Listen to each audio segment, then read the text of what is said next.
Plus de 53 000 primo-vaccinés ce soir. Quelle est votre réaction?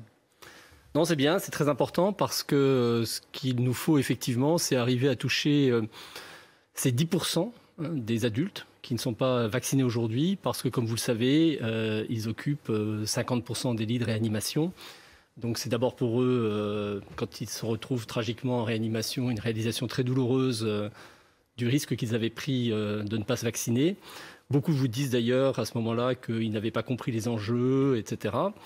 Et donc le fait qu'on ait depuis... Alors en fait, ça fait plusieurs jours qu'il y a quand même cette montée des primo-vaccinations qu'on voit arriver, est un bon signe qu'il faut continuer parce que là, on parle de 5 millions d'adultes à peu près qui sont 5 à 6 millions qui sont en attente d'une primo-vaccination. C'est l'effet du pass vaccinal?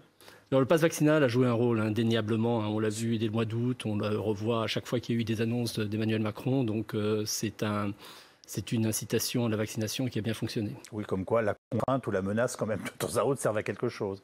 Voilà, vous savez, c'est tout ce débat qu'il y a aujourd'hui sur l'obligation vaccinale ou pas, mais une obligation sans sanction, qu'est-ce que vous en faites? Oui.